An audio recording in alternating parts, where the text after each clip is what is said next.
My name's Natalie Poole. I'm the director of Crafted Bus Limited. We're essentially a craft studio on wheels. We drive to our customers' houses, park up, and then all the fun and creativity takes place on board the bus. Crafted actually started in Shanghai in China. We ran a craft studio there for about 5 years, and when I moved back to the UK, I wasn't completely sure where I wanted to live.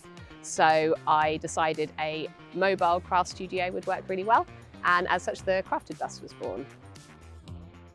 I found out about exhibition vehicles just through searching on Google, and I looked for companies that did conversions to exhibition vehicles, and I found Raccoon when I was searching.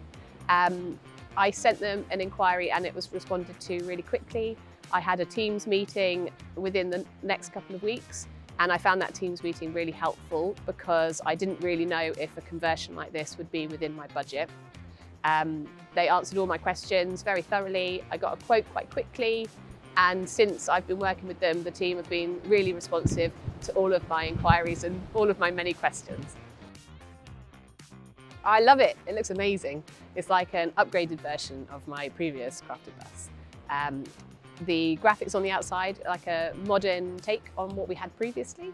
It's very eye-catching. All the kids love having their photos taken outside of it. I often get tagged on social media, people following me behind when they're driving. And inside it looks amazing. All of the tables, the kitchen units, everything is very slick.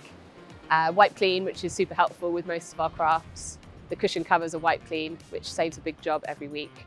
And the actual seats are cupboards that fit our party boxes, which is very helpful because in the previous bus, everything had to be secured with bungee cords as we were driving. That doesn't happen anymore. Everything's just put away and off we go.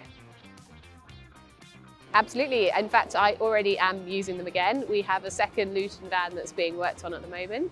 It's going to be a slightly different concept to the Crafted Bus. It's going to be a splatter bus. So focusing mostly on very messy, creative activities where the kids just get to throw paint around and just get messy. So I can't wait to see what it looks like when they're done.